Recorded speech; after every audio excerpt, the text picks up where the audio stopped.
Eh bien bonjour, nous sommes sur le stand du Club de la Presse Centre-Val de Loire avec Guillaume Bénèche qui vient à tout juste de participer à un atelier qui s'intitulait « Ils ont choisi de créer leurs médias ». Tout à fait. Donc une aventure, évidemment une aventure humaine, une aventure journalistique et on a eu envie de prolonger la discussion un petit peu avec vous puisque vous avez un profil, tout le monde, tous les gens qui créent un média ont toujours un profil atypique, mais vous l'avez encore plus parce que vous êtes très jeune et qu'en plus, quoi qu'il soit très jeune, votre média lui a déjà une petite existence, puisque je me suis laissé dire qu'il avait commencé déjà sur le net. Mais d'abord, je vais vous laisser présenter un peu votre média, nous expliquer un petit peu ce que c'est, quel type à quoi on a affaire exactement.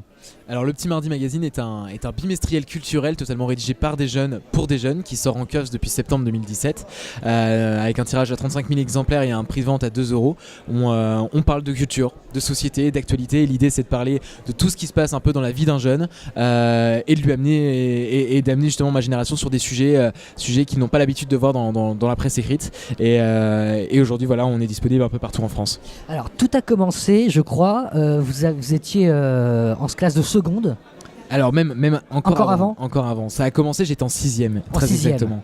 J'étais en 6e et en fait... Si on parle de vocation, là je crois qu'on peut en parler. Hein.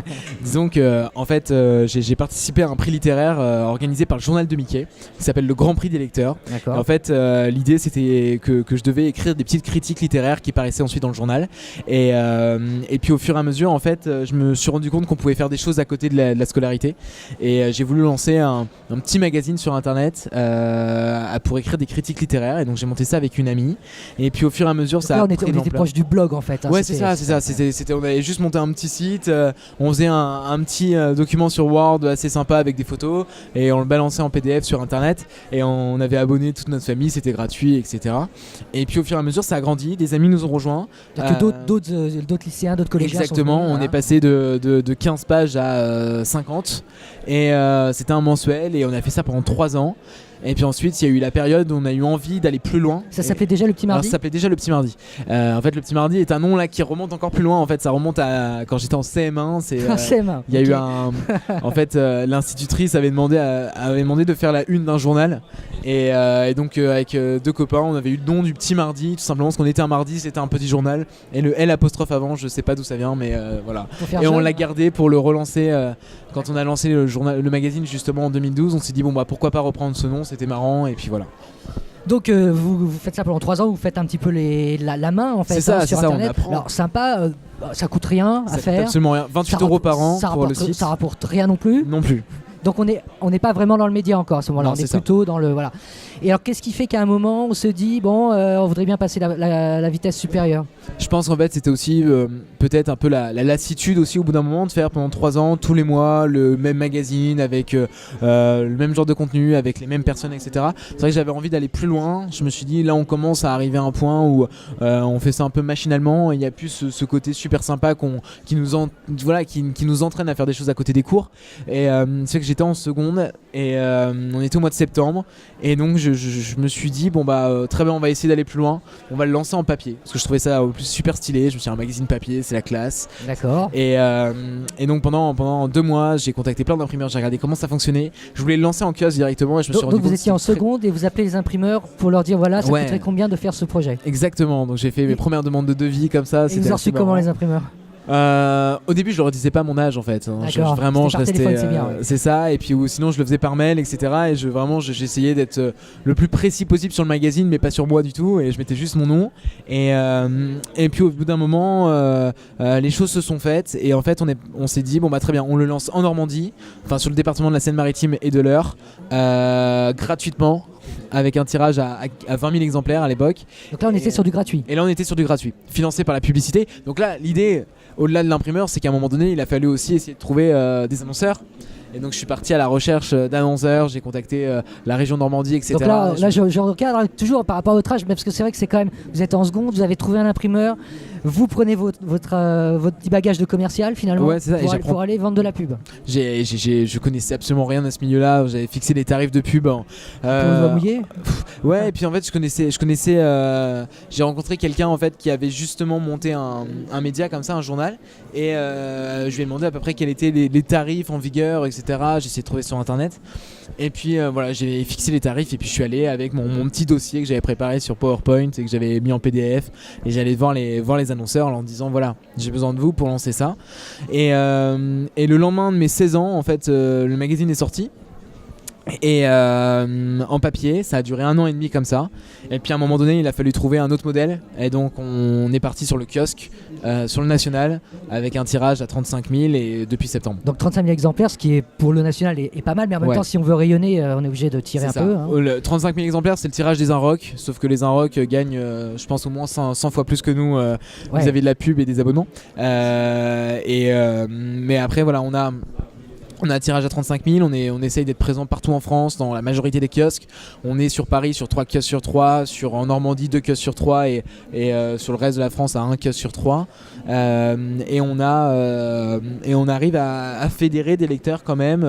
On est à peu près en moyenne à 25-30% de vente sur le tirage global, ce qui est plutôt pas mal. Ouais, ça vous plutôt fait pas mal. Une diffusion autour de 10 000 quoi. C'est ça, et donc c'est assez intéressant. Et vous êtes maintenant à 2 €.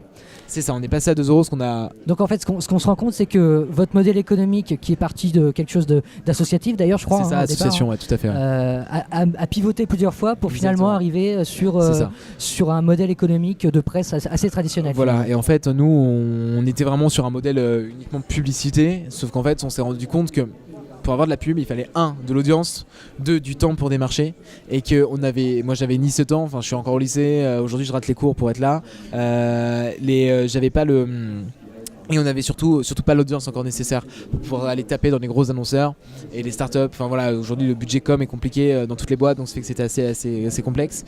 Et ça fait qu'on est parti sur de l'abonnement. Et à ce moment-là, en fait, on s'est dit voilà, il faut qu'on lance une formule d'abonnement. Notre magazine était à 90 centimes, donc un abonnement avec 6 numéros par an à 90 centimes, ça fait un abonnement à 5 €. Enfin, c'est absolument pas rentable. Et nous, ça nous permet pas de vivre. Donc c'est fait qu'on a fait évoluer le prix du magazine. On s'est dit qu'on allait lancer 2 hors-séries de 120 pages par an.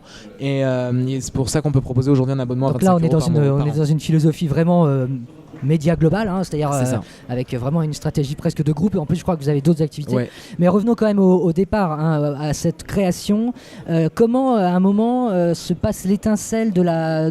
Parce qu'on part d'une idée rédactionnelle et on fait du business finalement. Il y a un moment où on enlève ses habits de journaliste, même journaliste en herbe, et on devient entrepreneur. En fait, je pense que ça, c'est vraiment c'est un moment dont on se rend pas forcément compte. C'est-à-dire qu'il y a vraiment un enchaînement des choses qui fait que l'entrepreneuriat, c'est quelque chose de très très fourbe.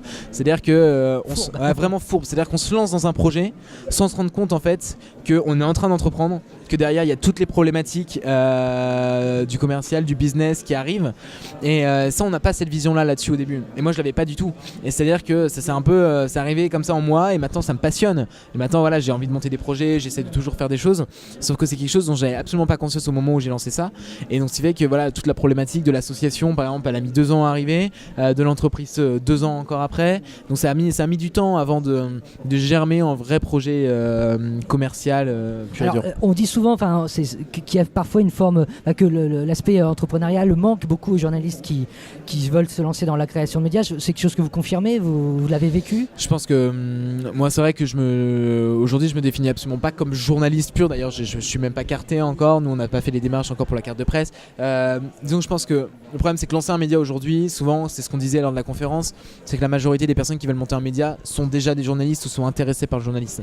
Sauf que le problème c'est que monter un média c'est pas du journalisme. Monter un média c'est de l'entrepreneuriat. C'est-à-dire qu'on devient patron de presse, on n'est pas journaliste. Au début on écrit dans son média, sauf qu'au bout d'un moment on n'a pas le temps de le faire. Moi aujourd'hui à part l'éditorial je ne fais rien parce que je n'ai pas le temps d'écrire un article parce qu'il y a tout le côté managérial à gérer, il y a une équipe de 25 personnes à gérer, il y a tout le côté commercial où il faut que la boîte soit rentable, il y a le lycée, il y a tous les projets à côté qui arrivent et ce qui fait que c'est complexe d'écrire dedans, donc ce qui fait qu'au bout d'un moment on en oublie. En fait moi je deviens juste président directeur général et moi je suis derrière à regarder si la ligne et l'éditorial est bien suivie et c'est tout quoi.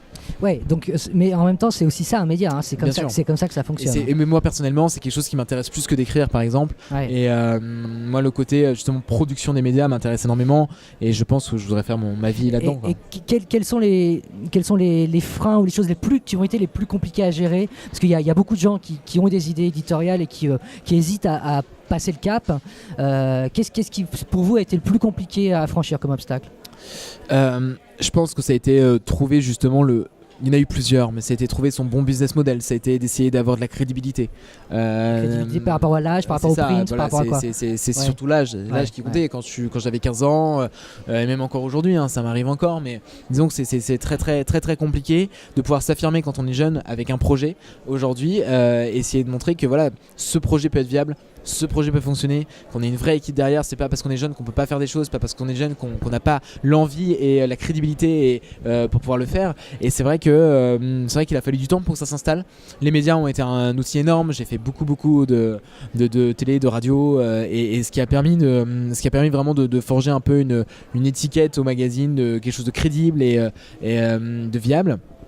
Et je pense que ça a été la plus grosse difficulté. Après, c'est sûr, trouver le business model, pouvoir justement manager les équipes quand on n'y connaît absolument rien, c'est compliqué aussi. C'est-à-dire que nous, on a affaire à une équipe qui a entre 15 et 20 ans. C'est des personnes qui sont souvent encore au lycée, qui n'ont jamais eu d'habitude et d'expérience professionnelle. Et ils sont tous là où vous êtes, à Caen ou non, alors il y a des personnes sur Rouen, sur Paris, sur Lyon, sur Montréal. Il y en a absolument partout. Il y a l'éclatement de la rédaction. Exactement. Ce fait qu'en fait, nous, on fait tout par Skype, par Messenger, et on parle comme ça, et par mail, et ce qui fait qu'on arrive à se rencontrer de temps en temps, sauf que c'est compliqué. Et ce qui fait que arriver justement à dire à un jeune de 16 ans en lui disant écoute, t'as telle date pour envoyer ton premier jet d'article, t'as telle date pour envoyer le deuxième, t'as telle date où tu dois l'avoir rendu avec tes photos, et ça c'est quelque chose qui est très compliqué. Donc ce qui fait que nous, la rédactrice en chef passe son temps à aller justement chercher les articles chez les rédacteurs en leur disant écoute, t'as encore 2 jours de retard. Pour nous c'est compliqué parce que à ce moment-là, nous ça décale tout, on décale la correction, on décale la maquette, on décale l'impression. C'est le problème du print, c'est que derrière il y a un imprimeur qui attend les fichiers. Autant le web, il n'y a pas de disons que s'il y a 2 jours de retard c'est pas grave. Autant sur le print c'est très compliqué parce qu'il y a un enchaînement des choses. C'est-à-dire que nous on est obligé de passer par, on a un correcteur professionnel, ensuite on a une graphiste qui fait la maquette, et la graphiste elle est aussi occupée, donc elle peut pas réserver une semaine en se disant la semaine je vais faire le petit mardi. Donc c'est que souvent, par exemple là dimanche dernier, là on a bouclé de 9h du matin jusqu'à minuit et demi la maquette du prochain numéro, et on l'a fait en une journée parce qu'après elle part en vacances. Voilà, c'est que des trucs comme ça, et ce qui fait que c'est à telle date il faut qu'on la fasse, et donc un article qui arrive en retard, il sort pas. C'est ça. Donc vous nous citez alors graphiste, rédacteur en chef. Alors c'est une équipe, j'ai l'impression qu'il y a pas mal de monde. On est 25 quand même. Donc comment ça se passe financièrement? C'est des gens qui sont payés. Vous ne l'êtes pas beaucoup? Moi je suis pas du tout payé. Concrètement, c'est le rôle de l'entrepreneur, ça c'est bien. Ça, c'est concrètement un entrepreneur ne se paye pas, il mange des pâtes. J'ai la chance de vivre encore chez mes parents. Je suis encore au lycée, donc ce qui fait que déjà j'ai pas ce souci d'être payé. J'ai mon argent de poche tous les mois et ça me suffit. Après, là vous touchez, on reviendra après, mais vous touchez du doigt quelque chose d'important. C'est-à-dire que quand on se lance dans quelque chose d'éditorial, ou même au-delà, dans un projet entrepreneurial de base, c'est comment on se paye pendant les premières années. Parce que le temps que ça alors parfois il y a la chance qui fait qu'en l'espace de 6 mois on est déjà rentable et on commence à être riche. Parfois il y a la chance qui fait qu'il y a des gens en l'espace de 3 ans ils ont une fortune d'1 milliard, sauf que c'est pas mon cas. Donc ce qui fait que nous on est parti du principe très simple, c'est que tous nos pigistes, tous nos rédacteurs sont payés. C'est-à-dire que depuis que le magazine est en vente, c'était pour nous un principe de base. C'est-à-dire que si le magazine est acheté par des gens, si nous on récupère de l'argent, il est normal que le contenu soit aussi rémunéré, donc que les pigistes soient rémunérés. Donc c'est comme ça qu'on a qui sont payés à la pige tout simplement. Ensuite on a beaucoup de stagiaires, là on prend nos premiers CDD, on a des freelance énormément, la graphiste est en freelance, nos business développeurs sont en freelance, enfin voilà, parce que ça nous permet de payer vraiment qu'à la prestation. Et ça évite des coûts mensuels et faramineux. Alors on sait qu'il y a des aides, qu'il y a pas mal d'aides financières ou de structures qui peuvent aider les aides à la création de presse. Vous êtes passé par tout ça. En l'ayant passé, qu'est-ce que vous en diriez? Alors moi je vous cache pas que j'ai un gros problème avec le côté justement d'organisme qui va vous aider financièrement, pour la bonne et unique raison que oui c'est bien, mais ça ne dure qu'un temps. C'est-à-dire que ça va être sympa, par exemple c'est comme le crowdfunding, c'est-à-dire que vous vous retrouvez avec 15 000 euros, très bien, vous avez 15 000 euros, sauf que ça recule juste le moment où vous allez devoir trouver un business model. C'est à un moment donné, vous n'allez pas pouvoir faire un crowdfunding tous les 2 mois. Donc ce qui fait que pour moi c'est très bien pour le jour de lancement. Aujourd'hui les subventions dans la presse, il y a le front, nous on a candidaté au fonds stratégique au développement de la presse pour pouvoir lancer un média numérique, mais c'est vraiment pour un but pur, simple et précis, mais c'est quelque chose qui ensuite il va falloir trouver un business model justement pour pouvoir rémunérer et financer ça. Parce que ce genre d'organisme c'est très intéressant pour le lancement, mais pas sur quelque chose pour que ce soit une activité pérenne. Et en plus, pas facile à obtenir et forcément. c'est ça, et ça prend énormément de temps, c'est des démarches très très longues. Moi, l'administratif, maintenant je m'en occupe de moins en moins. J'ai mon expert comptable où je l'appelle et je lui dis écoute, j'ai une demande de subvention, est-ce que tu peux m'aider et tu peux la faire. Et donc voilà, concrètement, ça me permet de dégager du temps sur autre chose parce que c'est une perte de temps horrible. Alors, vous avez déjà un vrai historique avec un produit qui a évolué, qui a muté plusieurs fois. Quand on discute avec vous, on se dit qu'il se passe des choses dans la tête. Donc, quels sont vos projets, mais même au-delà de ça, la vision que vous avez à la fois pour votre titre, mais même au-delà de ça, qu'est-ce qui va pouvoir plaire comme type de modèle dans la presse dans les années qui viennent, à votre avis ? Nous, ce qu'on voudrait déjà, c'est montrer que déjà, les jeunes ne sont pas des imbéciles. C'est tout bête, c'est tout bête. Mais non, mais il y a énormément de clichés sur la jeunesse.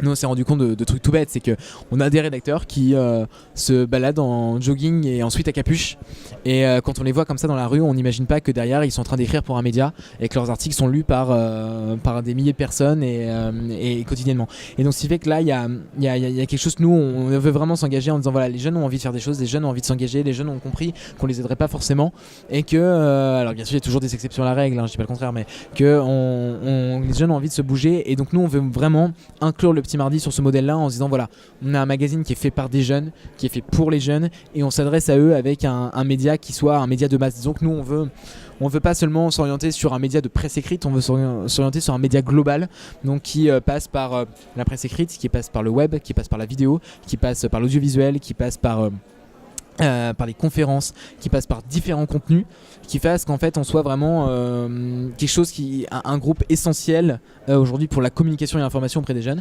On a des perspectives de développement assez cool, on lance 2 startups en interne avec des projets différents projets. Le Petit Mardi devrait être diffusé à partir de fin 2019 dans tous les pays francophones, donc c'est plutôt chouette, et on aimerait pouvoir lancer le titre aussi dans une version étrangère sous 2 ans, et donc là c'est sur le côté magazine, et puis après on a d'autres projets qui viendront à côté. Et donc vous, d'un point de vue plus personnel, comment ça va se jouer pour vous donc, le bac voilà, parce que vous êtes en terminale, c'est ça ? Ouais, je suis en terminale. Terminale, donc derrière, comment on fait quand on a un projet professionnel qui est déjà à ce point, je veux dire abouti, on est quand même loin du stage en entreprise là. Vous avez déjà pratiquement créé votre emploi. Comment vous allez poursuivre la formation ? C'est très particulier dans la mesure où, honnêtement, si le choix était, si je me faisais juste confiance à mon cœur, j'arrêterais tout, je passerais mon bac, et ensuite je continuerais mes projets à fond à 200%, et je passerais mes journées et mes nuits dessus. Sauf que il y a des parents qui sont derrière et qui font non, tu vas passer ton bac et tu vas faire des études. Oui, c'est ça. Et au fur et à mesure, je commence aussi à la comprendre, et ça fait que j'ai candidaté à différentes universités sur des cursus plutôt sciences politiques, etc., et qui m'intéresse énormément, et donc je pense que je voudrais continuer mes études et continuer à faire ça à côté, peut-être pouvoir aménager mes emplois du temps justement pour passer plusieurs journées par semaine sur ces projets. Ça existe pour les sportifs, moins pour les entrepreneurs. Moi, combien de fois je suis allé voir mon proviseur au lycée parce que justement il me reprochait mes absences pour ce genre d'événement par exemple, et où il me disait mais tu n'es pas sportif, tu n'es pas musicien, donc bah non, tu es je suis juste entrepreneur, pardon. Oui, c'est ça. Et en fait non, il acceptait pas l'idée. Il dit bah oui, mais ça fonctionne pas. Si tu étais sportif de haut niveau, ok, on accepterait tes absences. Et donc ce qui fait que c'est très. Il y a peut-être quelque chose à proposer. Tout à fait quelque chose à proposer au président Macron. Il y a un personnage politique un petit peu important qui est dans le coin aujourd'hui. On va peut-être lui en parler. Mais je pense que c'est clairement très très très très important aujourd'hui de laisser une place aux jeunes entrepreneurs. Parce qu'aujourd'hui, moi aujourd'hui, si je pouvais avoir un emploi du temps aménagé, mais je ferais tout pour l'avoir, parce que aujourd'hui, le temps que je passe sur l'entreprise, c'est du temps pendant les cours parce que ça m'occupe l'esprit, c'est du temps entre les cours, c'est du temps aux pauses, et c'est du temps le soir et la nuit où je me retrouve à faire des nuits de 4-5 heures parce que j'ai pas le choix, il y a des choses que je dois finir. Qui doivent être finies. Donc voilà, et donc ce qui fait qu'au bout d'un moment, je pense que je vais avoir des cheveux gris à 25 ans, quoi. Mais c'est possible, on verra. Il y a peut-être des questions parmi les gens qui sont autour de nous. Oui, Joseph ?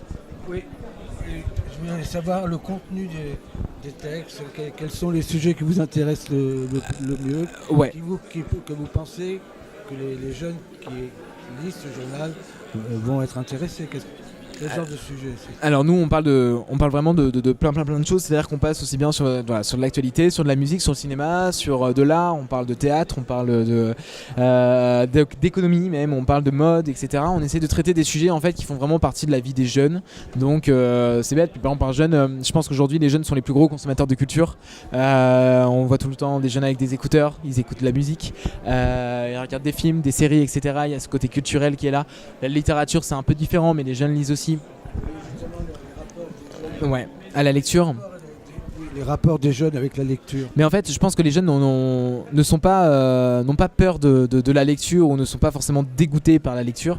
Je pense qu'il y a juste un côté aujourd'hui, si les jeunes par exemple regardent davantage de vidéos sur des médias en ligne, comme Bini par exemple, c'est uniquement pour la bonne et unique raison parce qu'ils ont l'impression, d'une part c'est rapide, c'est facile, mais au-delà de ça, c'est qu'aussi ils ont l'impression qu'on leur parle directement. Et nous, c'est ce qu'on a essayé de faire, mais à l'écrit. Et notre idée, c'était vraiment d'avoir un magazine qui soit écrit, mais de façon très claire. Hein. Je veux dire, on a une très bonne écriture. C'est vraiment très bien écrit, sauf que voilà, nous on va droit au but, on explique, c'est-à-dire que quand on a là notre dossier du prochain numéro, on a 22 pages sur le conflit en Syrie, où on explique très clairement ce qui se passe, pourquoi, qui sont les intervenants, les belligérants, le régime de Bachar el-Assad. On a eu pas mal d'intervenants et des Syriens, des analyses politiques et tout, et en fait donc nous, l'idée c'était simplement d'expliquer concrètement ce qui se passe là-bas en disant voilà, nous on s'en fout de savoir qu'il y a eu une attaque hier. L'idée c'est de savoir pourquoi il y a eu cette attaque, qu'est-ce qui s'est passé et qu'est-ce qui a amené à ce qu'il y ait cette attaque. Et c'est ce qui nous intéresse. Et quand on regarde aujourd'hui les journaux à la télé, on se dit bah oui, mais c'est normal qu'un jeune décroche de la télé, c'est uniquement tout simplement parce qu'on lui parle pas, on lui explique des choses qui lui paraissent complètement improbables et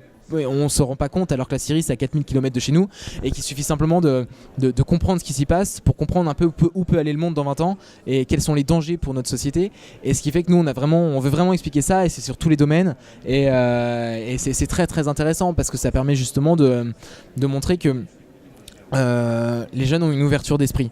Et que derrière il y a une véritable envie d'apprendre, une envie d'avoir de l'information et de consommer de l'information, mais c'est juste qu'ils n'ont pas la même manière et ils consomment pas l'information de la même manière que les personnes plus âgées, et c'est pas du tout la même approche. Et nous on a essayé de prendre cette approche justement qui se trouve aujourd'hui sur les réseaux sociaux et essayer de le faire simplement dans la presse écrite.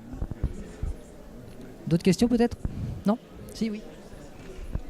Est-ce que vous avez justement des lecteurs qui deviennent rédacteurs? Comment vous faites pour les sélectionner? Alors on reçoit énormément de candidatures, c'est assez impressionnant, je ne cache pas. On a en moyenne par semaine une vingtaine de candidatures. Donc on a des jeunes qui nous envoient leur CV, leur lettre de motivation, des jeunes qui nous envoient des trucs du type tout bête, coucou, et je suis arrivé là, c'est parce que j'ai envie d'écrire avec vous. Et nous c'est marrant parce que y a des personnes qui vont être très sérieuses et qui vont se mettre dans un profil entreprise, stage en entreprise, ils vont nous faire un CV super complet, etc.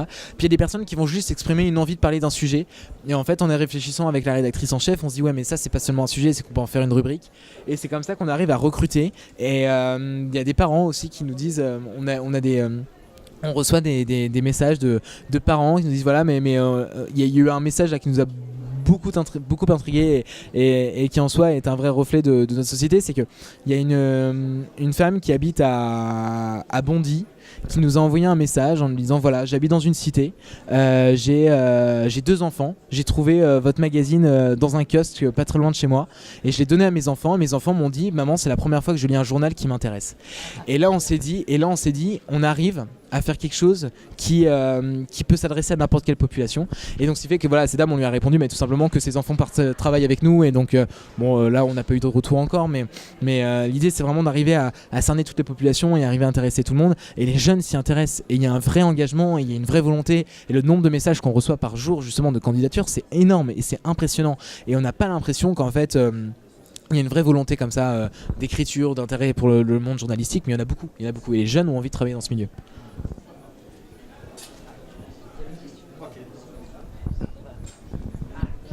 Sinon... sinon je peux parler. Oui. Parce que ça sera pas dans le micro. Non mais c'est enregistré, c'est pour ça.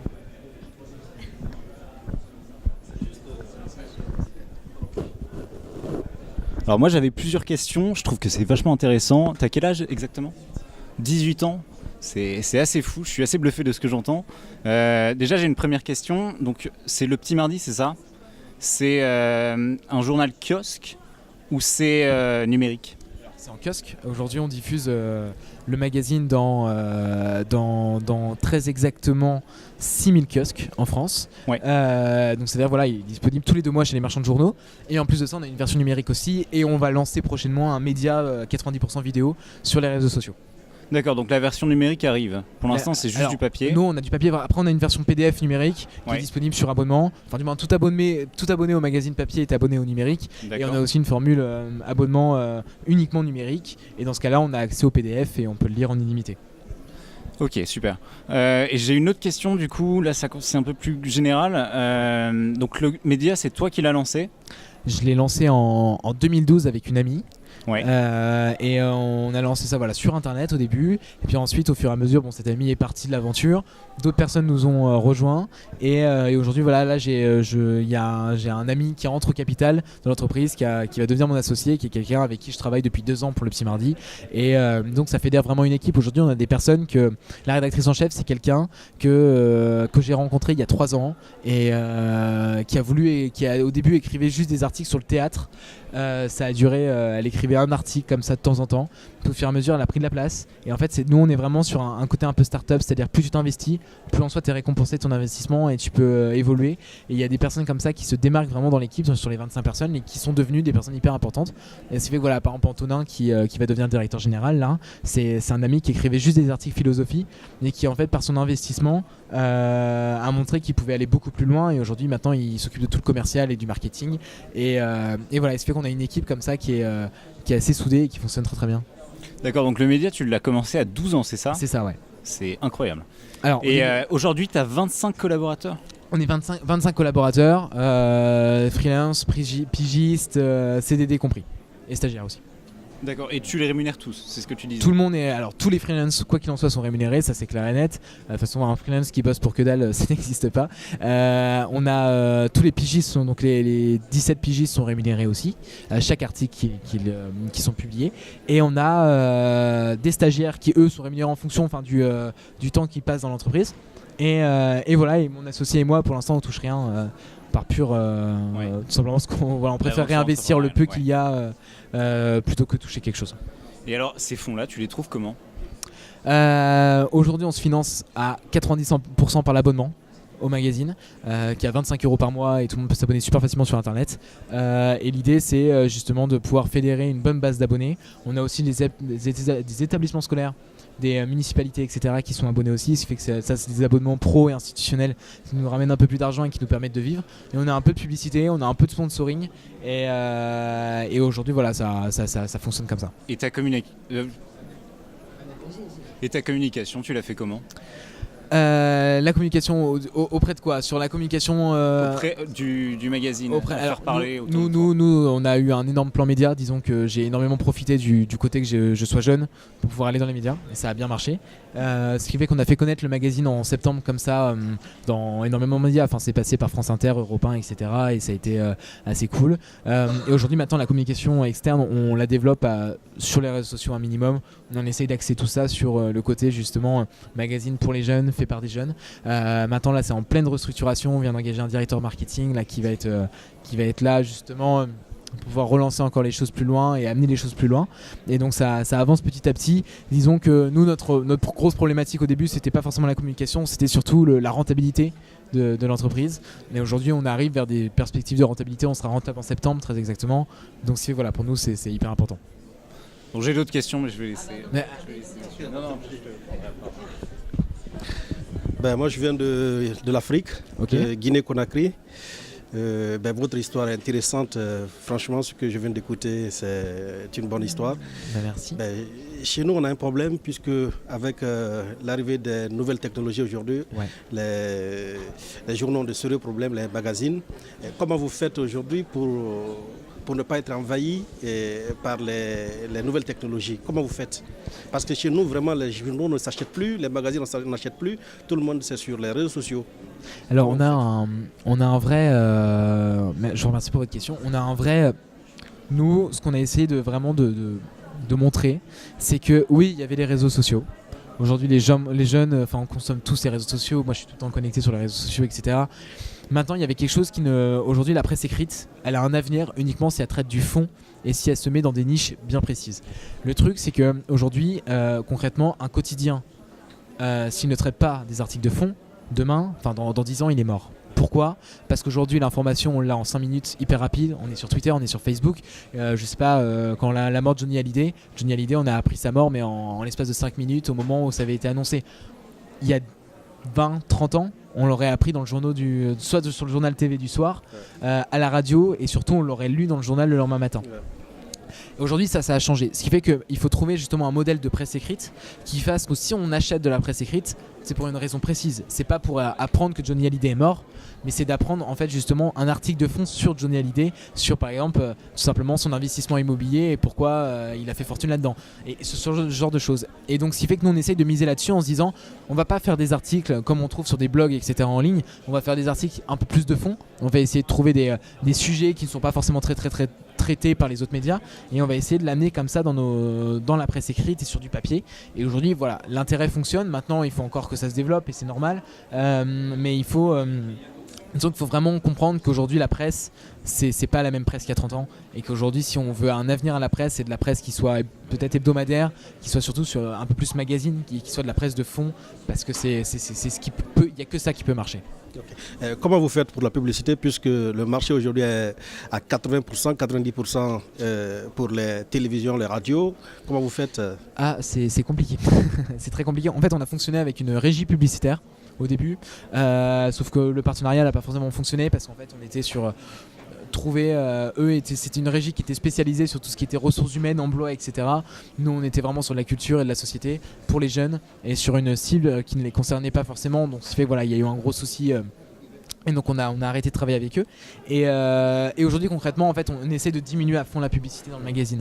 Pourquoi ? Parce qu'on se rend compte que tant qu'on n'aura pas de l'audience, on n'aura pas de publicité. C'est-à-dire que ce qui se passe, c'est que si dans 2 ans on a un tirage à 200 000 euros, on a 200 000 exemplaires qui sont diffusés, on peut tout à fait imaginer justement un chiffre d'affaires de 200 000 euros, parce que là qu'est-ce qui va se passer, c'est que les annonceurs vont se presser parce qu'on va être un média de masse pour les jeunes et on va avoir de l'audience.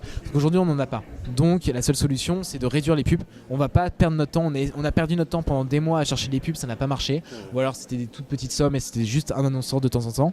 Et là dans le prochain numéro, sur 64 pages on a une seule publicité, et c'est l'abonnement qui le finance. Et aujourd'hui voilà, et on est vraiment sur ce modèle économique là, parce que la pub c'est bien, la pub ça peut être rentable, mais uniquement s'il y a de l'audience et si c'est un média de masse, sinon ça sert à rien. Il y avait une dernière question ? Non, c'est bon. Merci beaucoup Guillaume Benech d'être passé par le stand du Club de la Presse Centre Val-de-Loire. Je pense que le débat a été intéressant, votre expérience a intéressé soit les créateurs, soit simplement les gens qui s'intéressent à la presse. Donc je rappelle, le Petit Mardi qu'on trouve tous les 2 mois dans tous les kiosques, donc à Tours et partout ailleurs. C'est ça, et sur lepetitmardi.fr. Et lepetitmardi.fr, un site vitrine pour découvrir qui vous êtes. Merci beaucoup et merci bonne fin d'assises. Merci beaucoup. Au revoir.